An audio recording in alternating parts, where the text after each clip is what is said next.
Within this natural world lie countless hidden worlds. Worlds experienced through sensations, vibrations, and colors that not everyone can detect. Every animal perceives the world in its own way, and survival depends on reading the signs or relaying the signals. In every environment, nature has provided specialists, and among them are the Special Forces.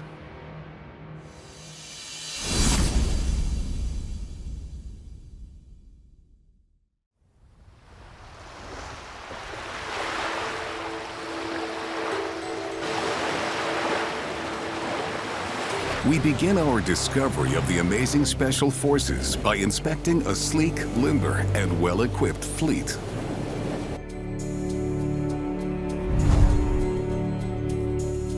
They patrol the waters off the Australian coast.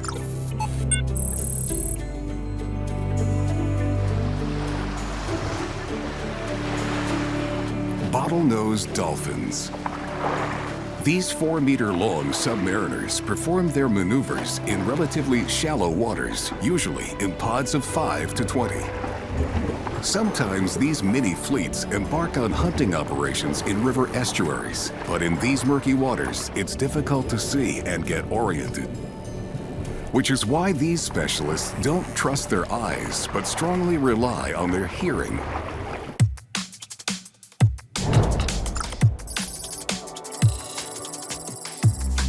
Dolphins are known for their sophisticated communication techniques. When hunting, they use their vocal and hearing skills to perform echolocation.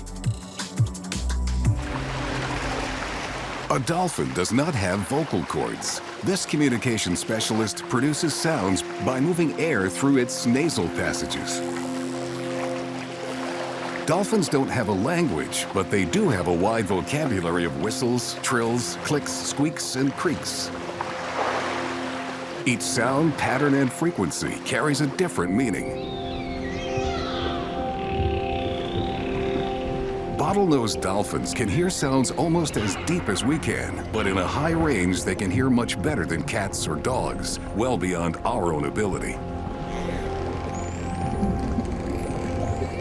In most social communication, they use their lower range, but it's still much higher than we can hear.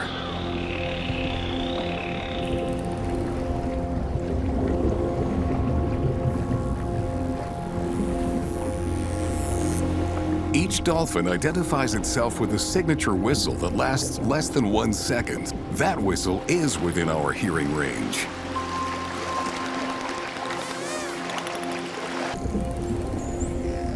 A mother dolphin can whistle to her calf almost continuously for several days after giving birth.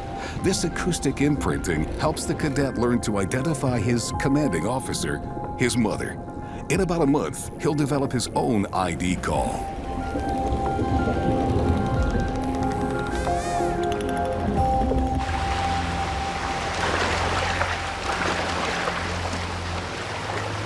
Having learned the pod's call signs, the cadet joins some of his crew members on a hunting expedition in the deeper sea.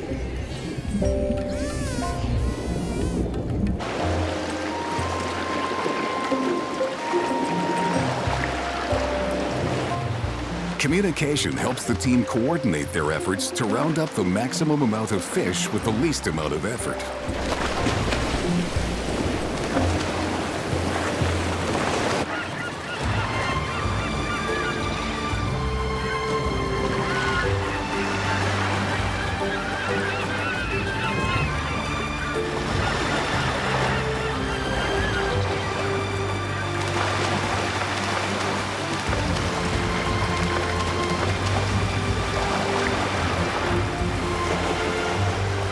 But first, they must locate the best fishing spots. That's where echolocation comes in. The dolphins emit an ultrasonic ping underwater, which travels about 4.5 times faster than it travels through air. Like sonar, the sound bounces off the prey and echoes back to the dolphin. Echolocation can pinpoint a fish the size of a pack of gum from about 200 meters away. Like most echolocation specialists, dolphins pick up the sound in their lower jawbone. In Florida, bottlenose dolphins may increase their hunting success by venturing into river estuaries where the salt and freshwater mix.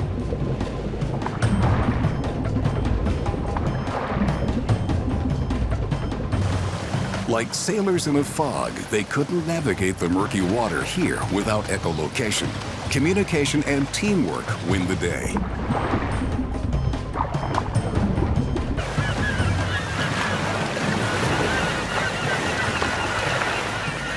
Three or more dolphins' coordinated strikes herd the slippery fish onto the shore where they can't escape.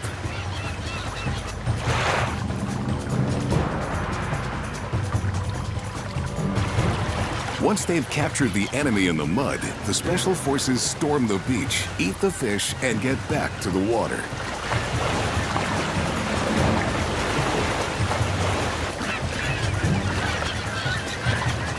Such is the power of the bottlenose dolphin, a communication specialist that uses its skills to rally the troops for its well-coordinated search and destroy missions.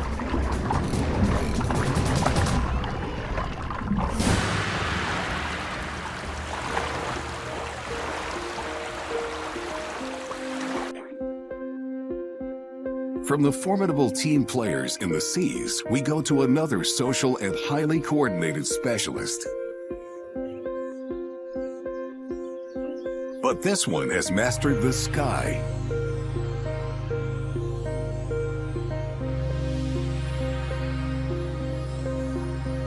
The European countryside is one of the summer home bases and training grounds for a daring squadron of tiny pilots.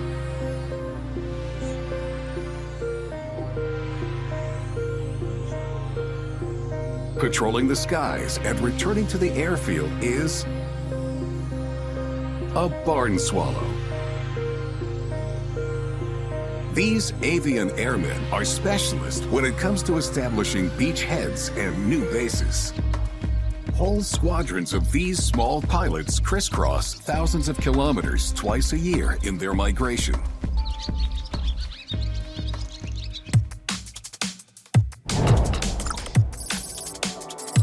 To navigate on their 11,000-kilometer mission across the equator and back again, they rely on the Earth's magnetic field.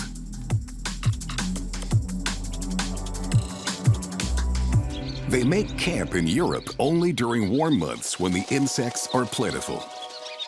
As their name suggests, barn swallows usually construct their hangars in human buildings. Old barns are an ideal place to hatch the new recruits. Their mother provides for them in the nest for about 20 days, and even when they fledge, they keep returning to this mess hall for about a week.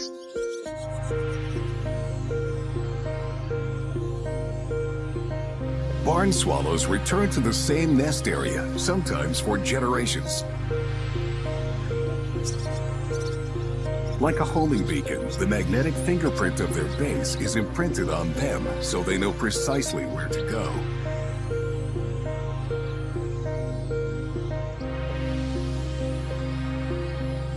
When autumn comes, the squadron decamps.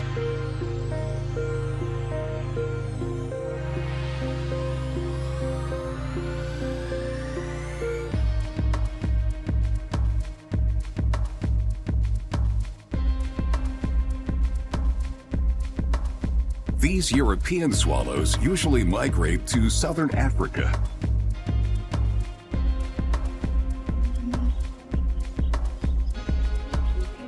These winter grounds are home to about 2 million of them. Swallows feed here and wait out the winter. They need to regain their strength for the treacherous return to Europe. But they won't get too comfortable. They're a mobile unit, and once the snow melts in their European air station, they'll need to return and breed.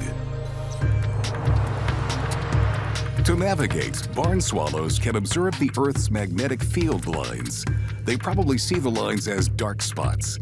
When they head north in spring, they see the magnetic lines above the horizon. In autumn, when migrating toward the equator, the lines appear below the horizon. Their compass information changes even when moving east or westward because they're able to perceive the angle or inclination of the magnetic field. These swallows are called back home from their winter base in Nigeria. They may have to travel around 5,000 kilometers to get there. And between them and home lies one of the planet's biggest death traps, one that cannot be conquered. The 9 million square kilometers Sahara Desert. Too wide to go around, with temperatures reaching a blistering 59 degrees Celsius.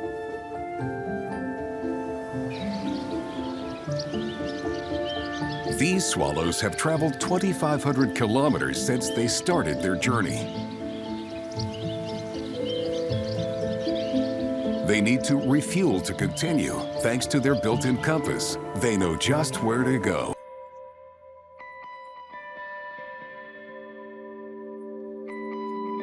Ulmama Oasis. The swallows are safe.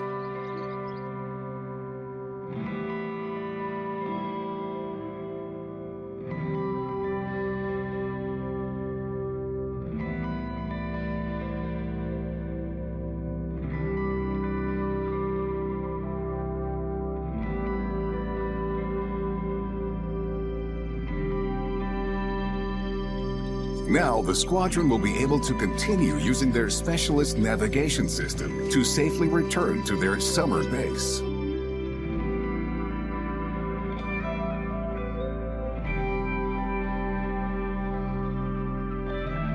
Leaving the migrating squadron of sparrows to their aerial maneuvers, we cross an ocean to inspect some heavy forces on land, specialists in clandestine communication.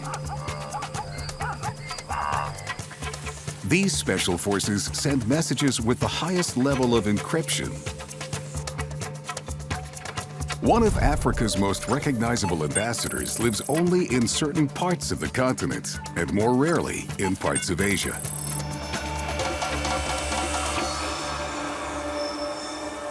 Built like tanks, but conducting their peaceful mission on the grasses here, are the rhinos. These white rhinos form a unit of up to a dozen soldiers. Like all command posts, communication is the key to keeping order. Letting the troops know who is the captain. Training the new cadets.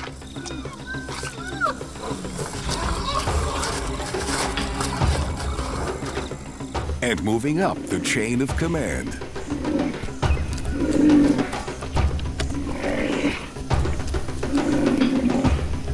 All 6 species of rhino encode their messages to utilize their great sense of smell and hearing.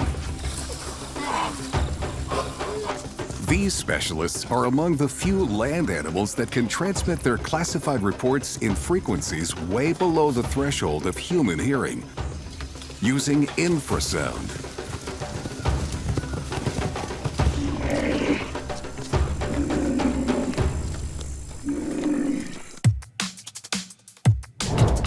The benefit of infrasound is that the lower frequency sounds travel farther than higher frequency sounds.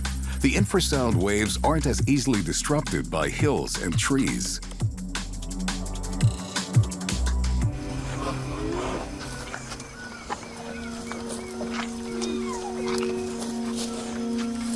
And that means this male's getting the message he's been waiting for. The usually solitary adults fraternize only when they're on a diplomatic mission to mate. Females leave behind their usual scent to mark their presence. When it's time to reproduce, they use infrasound signaling to advertise their readiness.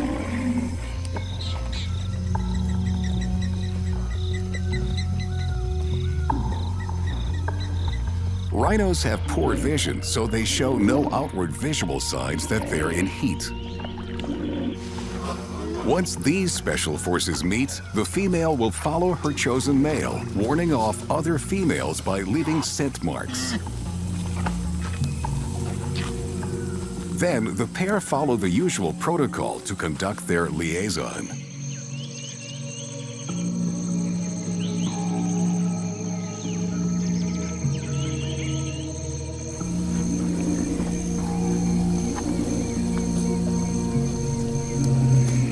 The African rhinos have fulfilled their mission.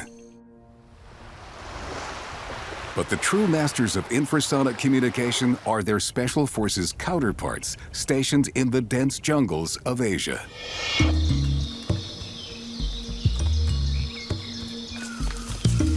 There are fewer than 100 Sumatran rhinos, Disomotris sumatrensis, left in the world. These specialists are the most solitary rhinos, very territorial with vast ranges, about 50 square kilometers for males and 15 for females. So their infrasonic signal has to travel enormous distances through many obstacles.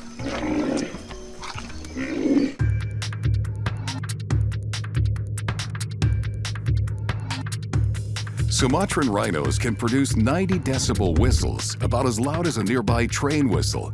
But because the sound is in the infrasonic range, we can't hear it. Even so, the whistle, followed by a sharp burst of air, can carry for almost 20 kilometers across the forest to reach the ears of other rhinos.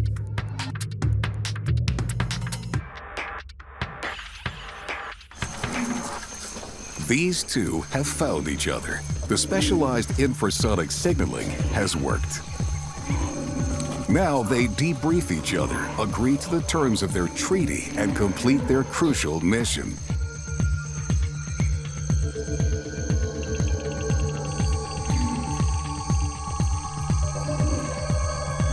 About a year later, the strategic alliance of these soldiers pays off.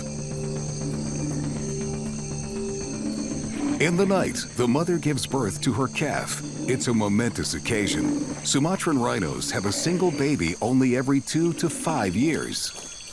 Despite their great sensory equipment for romantic reconnaissance, Sumatran rhinos are dying out for lack of reproduction. The new recruit will stay in boot camp with her mother for more than 2 years. And it will take even longer before she joins the Special Forces, using her infrasonic abilities to become a parent herself.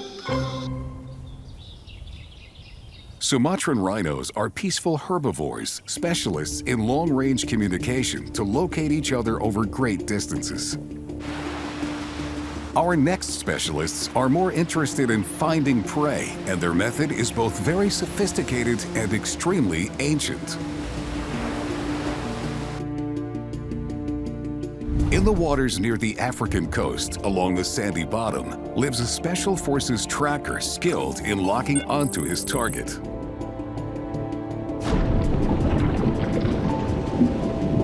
Hiding and waiting like a sniper, the stingray.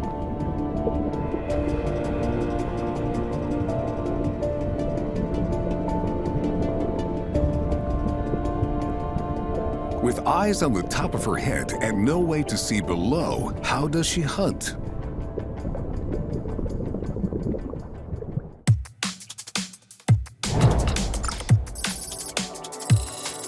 Her eyes aren't important when she's equipped with specialized sensors called ampullae of Lorenzini that can detect the minute electrical charges of her potential prey.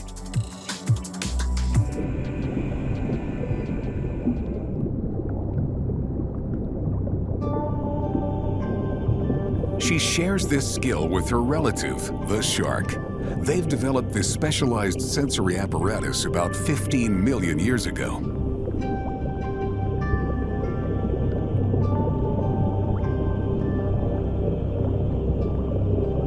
And this one is about to begin her feeding mission.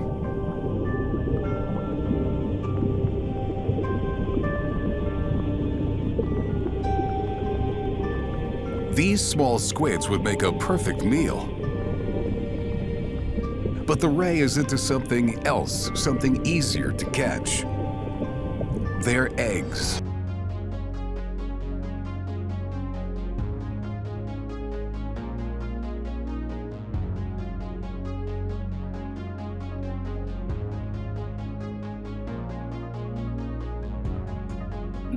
Like a minesweeper, all she has to do is brush the surface, and there they are.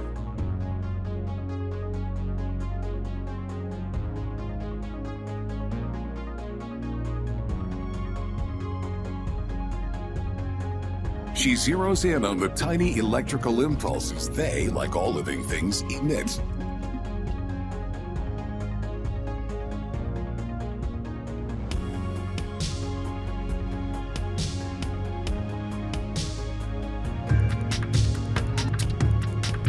The underside of a stingray's body is pocked with hundreds of thousands of tiny pores, called ampullae of Lorenzini. They connect to a long jelly-filled canal which contains a bundle of sensory cells. The ampullae allow rays to detect weak electrical fields emitted by muscle movements of their prey, even if they're hidden. The ampullae can also detect motion.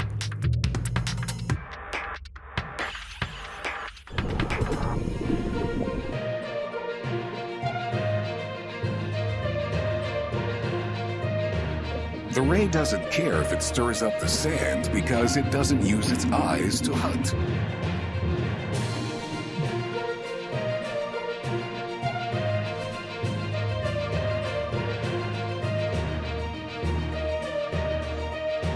In the waters off Australia, a stingray has perfectly timed his raid on a busy outpost. Spider crabs are usually solitary, except when it's time to molt their shells.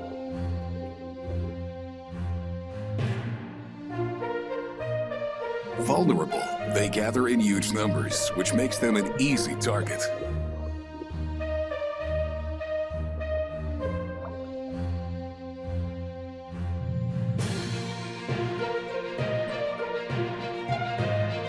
Though the ray has superior weaponry, he needs a strategy. He looks for the freshest molts with the softest armor.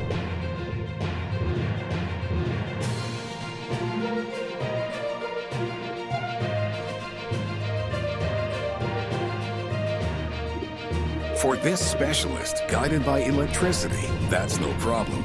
The new soft shell releases slightly stronger electrical impulses. For the crab, there's nowhere to hide.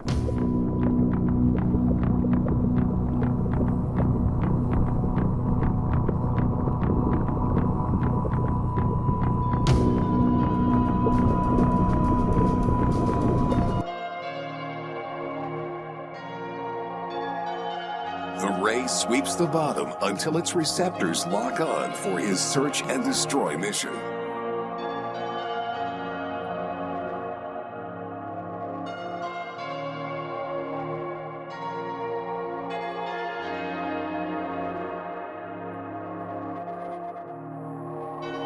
Electroreception is this soldier's secret weapon.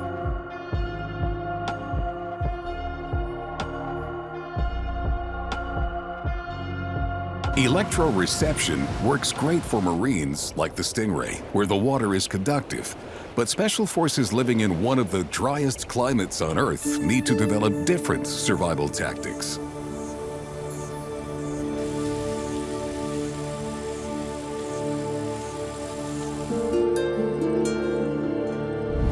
The edge of Africa's Namib Desert is a home to a well-trained regiment of trackers that works best when working together. Duties are divided, and a sentry is always on guard to protect the compound of meerkats. These small members of the mongoose family bet on numbers. An average clan can have about 20. While a few specialists keep a sharp eye out for predators, the rest busy themselves with foraging duties.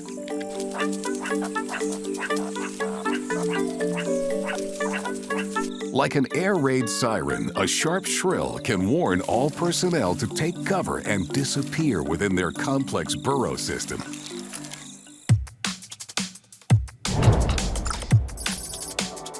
Meerkats are specialists with sharp vision and superb sense of smell. Those are what it takes to survive when you're stationed in a desert or semi-desert environment. Meerkats spend much of their time digging with their noses near the ground. They can smell prey hiding below the surface.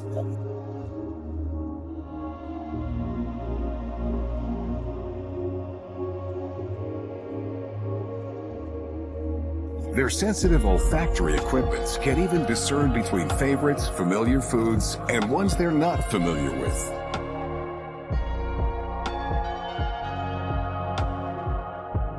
Victory. This soldier has flushed out a scorpion. The meerkat is immune to its venom, so he can eat it without a second thought.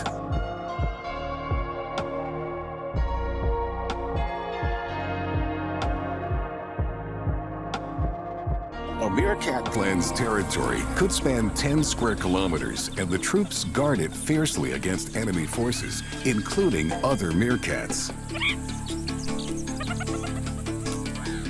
An invasion team approaches.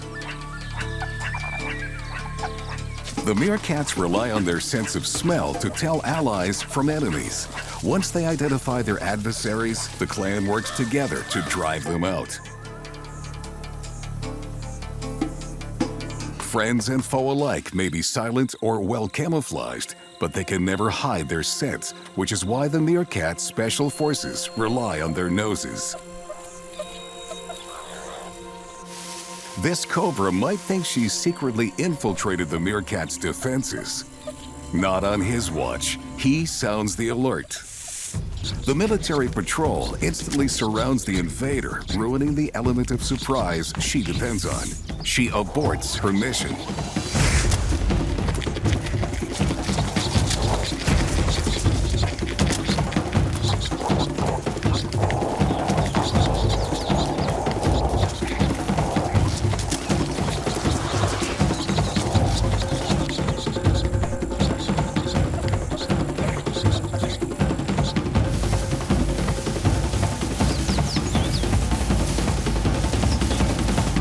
But one of the colony's biggest threats comes without a scent and without a sound.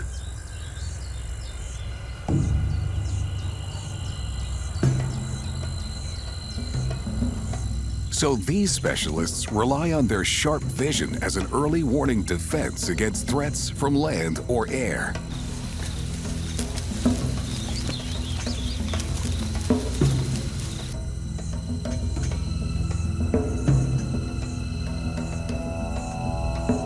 The dark patches around their eyes serve as natural sunglasses, essential in this sunlit environment.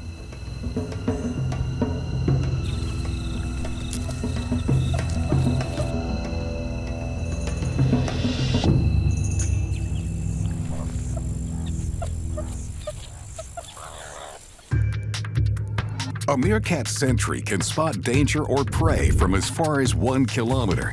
Like actual cats, meerkats have forward-facing eyes for depth perception.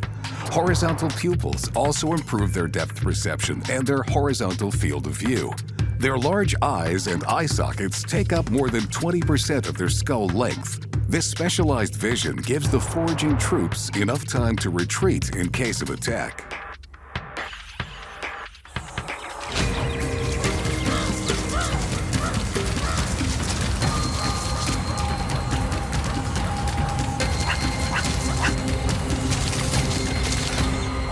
The special forces are put to the test, retreating to their burrow with no casualties.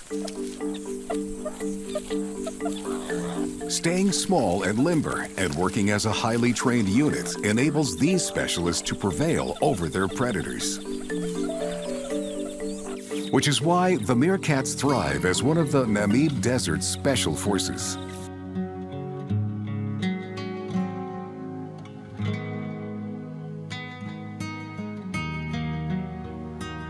On the other side of the world, in colder terrain, another unit of mighty specialists also demands a high level of coordination and leadership to succeed.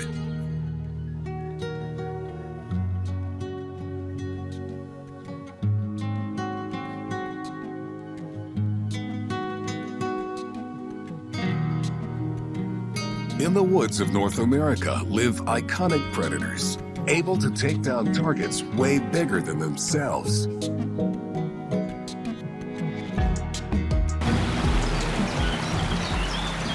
Gray wolves.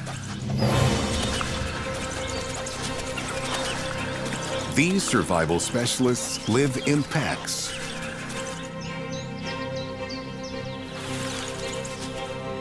An alpha pair of wolves leads each pack. They demand strict social order, which they enforce through constant communication.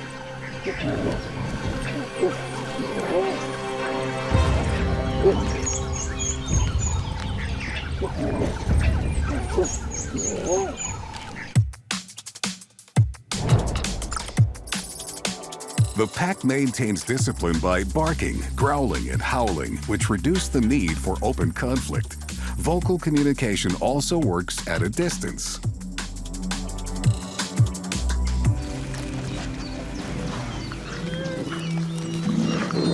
So wolves are specialists at making sounds and listening.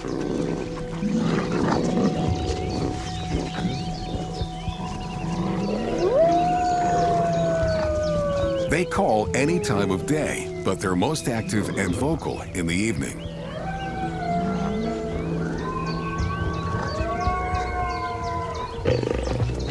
When the wind is still, a wolf can heed a call through the forest from 10 kilometers away or 16 kilometers in the open. As impressive as that might be, a pack of wolves may range over a territory up to 2,500 square kilometers, depending on the availability of their prey.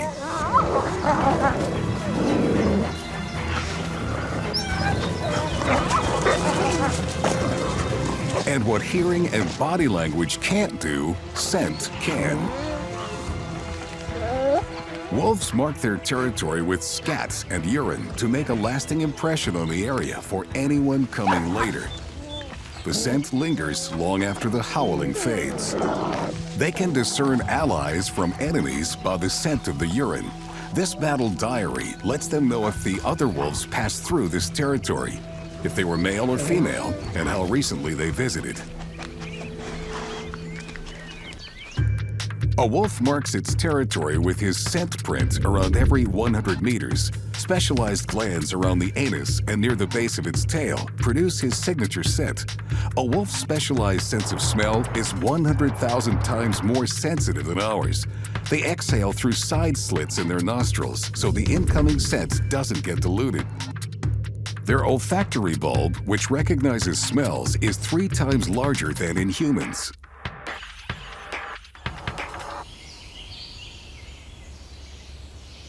When the mission calls for finding food, scent is crucial. The wolves sniff out a bison herd on the edge of their forest.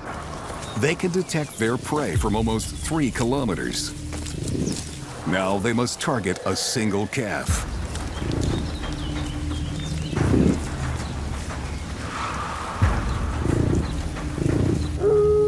The chase begins. Working together, the wolves herd the buffaloes. They come from all sides, trying to separate the little one from the rest.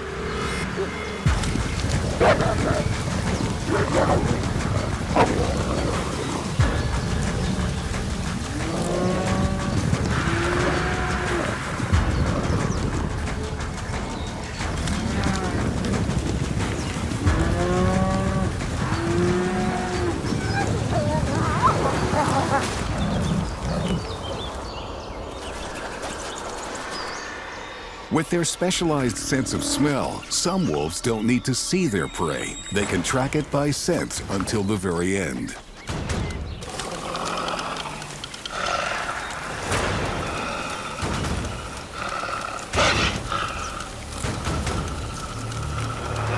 Such is the power of a wolf pack's incredible sensory talents and their tactical methods of communication that brings them success on the battlefield.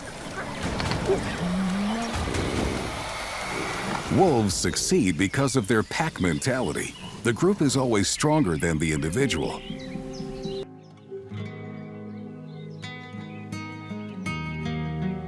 Nowhere is this more true than with our next Special Forces specialists. Their dedication to a common goal is among the strongest in the animal kingdom. From the moment they're born, these soldiers are enlisted, assigned a rank, and begin their service. The world's airspace is the domain of all kinds of insects. This particular Air Force patrols all but the coldest regions of the globe. Carefully attending to the local flora. Honeybees.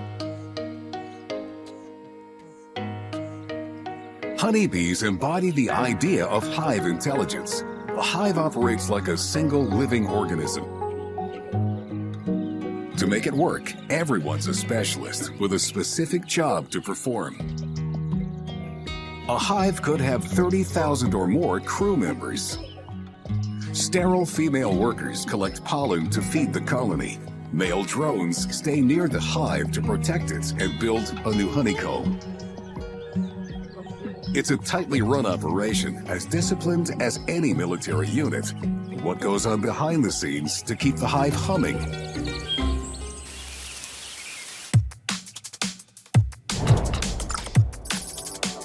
These tiny pilots rely on two systems to perform their duties: pheromones that they pick up with their antennae and polarized light from the sun.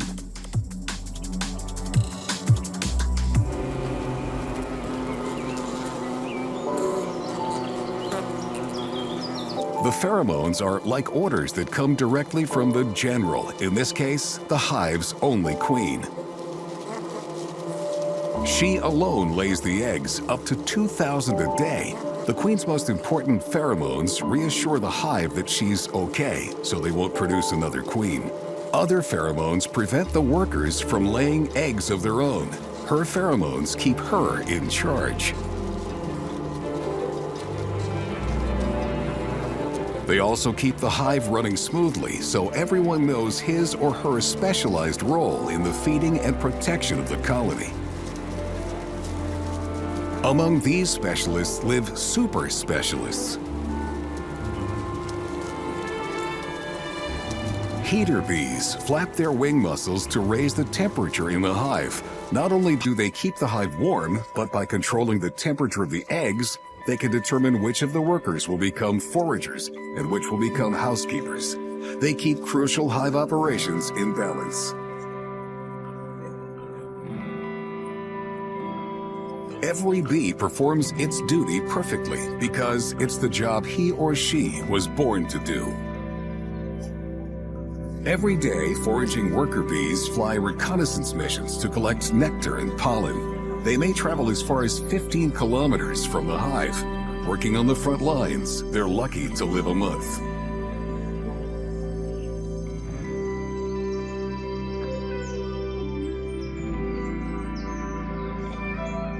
On average, these workers will visit up to 500 million flowers in a season.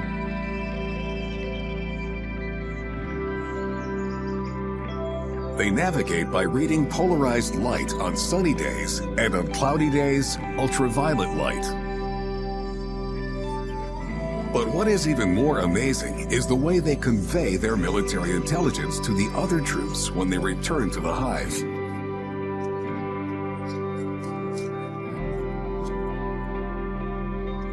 They reveal the coordinates of the pollen source by doing a waggle dance.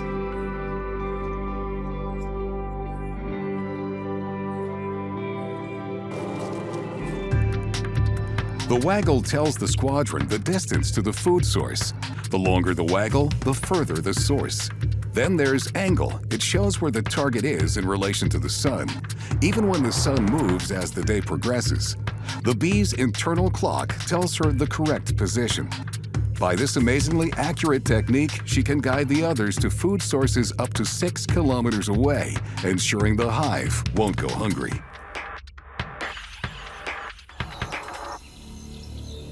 Moving on to Africa, where the most ferocious of bees live, a hive is under siege.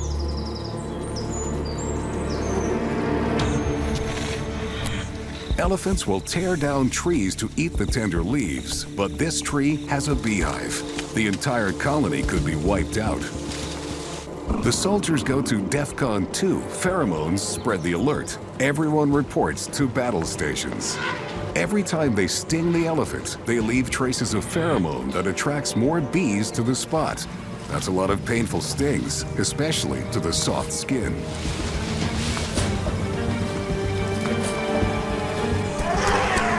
The bee's swift response repels the enemy.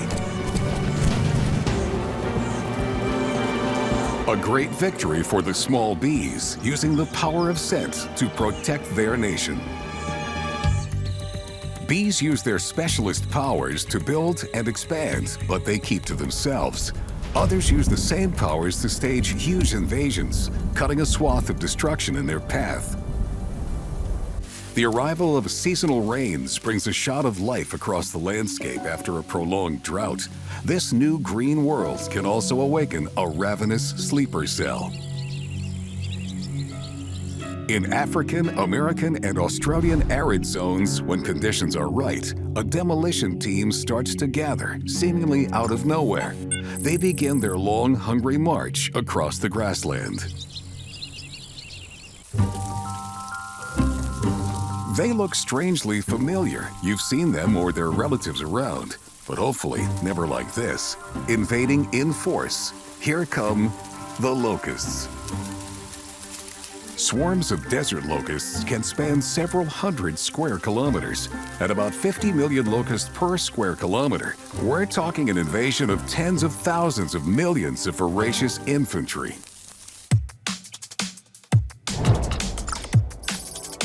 They navigate to the next battlefield by detecting polarized light.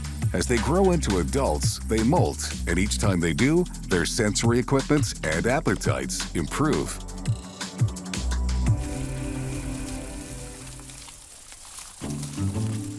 At this early stage in their campaign, they follow the smell of fresh, sprouting grass.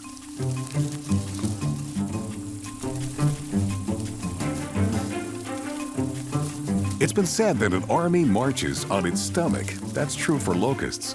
5 weeks of constant eating mobilizes the infantry.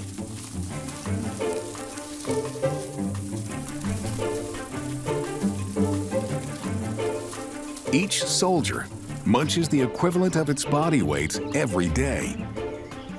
Once they reach adulthood, these special forces improve their battle readiness. The locust infantry goes airborne.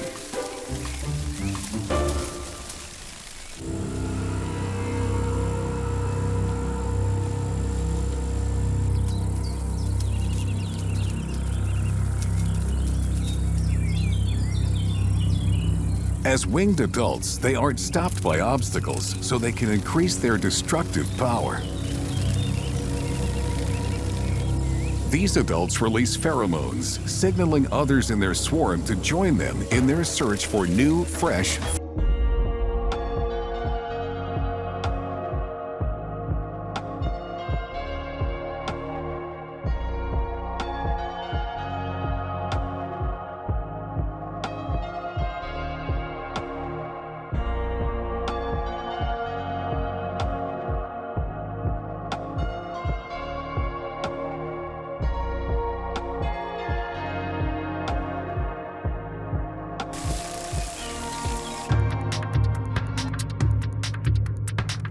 Though desert locusts mostly use wind to travel great distances, they also read polarized sunlight. Each compound eye consists of around 9,000 optical sensors called ommatidia. About 400 of them are calibrated to detect polarized light. Besides orienting the swarm, the light helps them avoid large bodies of water so they don't risk drowning.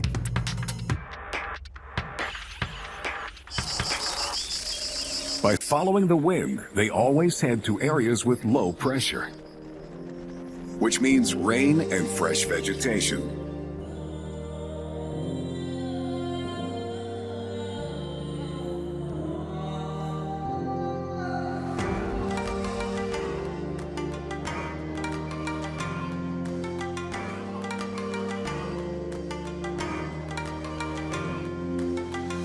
They'll keep consuming crops until all that's left is the barren desert.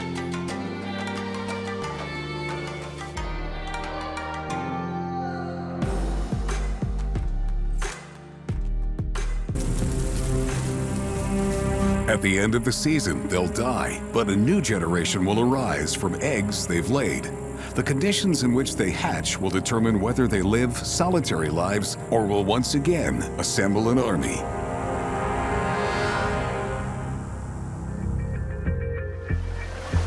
It seems that 5 senses would be enough, but nature proves over and over again that they're not. And even among some specialists, the basic 5 get stretched to the limit. Take barn swallows. They migrate thousands of miles by relying not on sight or sound or smell, but by sensing the planet's magnetic field above and below the equator. Bottlenose dolphins rely on hearing, but in a high-frequency, highly unconventional way. They use echolocation like sonar to find their meals and other sounds to find pod mates.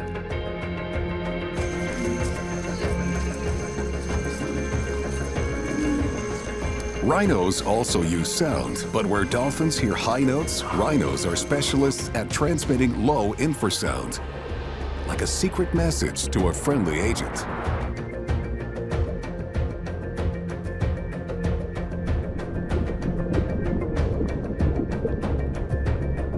While rhinos are transmitters, stingrays are receivers. They use a sixth sense to pick up minute electrical signals from their prey.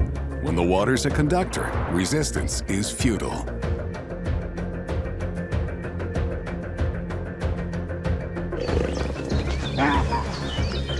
A wolf hunts more traditionally, relying on his remarkable sense of smell. To a wolf, the wilderness must be a kaleidoscope of ever-changing scents for him and his pack to explore and exploit.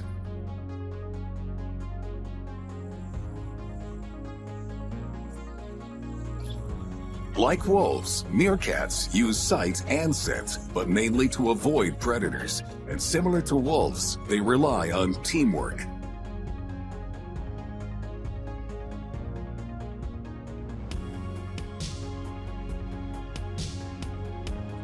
Bees live in a different world of chemical signals, in the pheromones that dictate their behavior. And to navigate, these special forces trust their eyes, not with anything we can see, but by reading polarized light.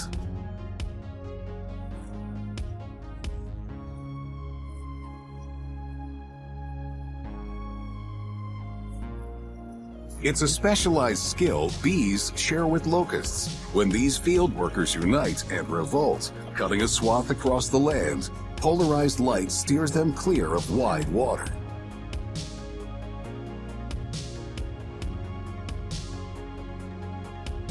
These are the specialists, the special forces who have mastered their particular place in the world.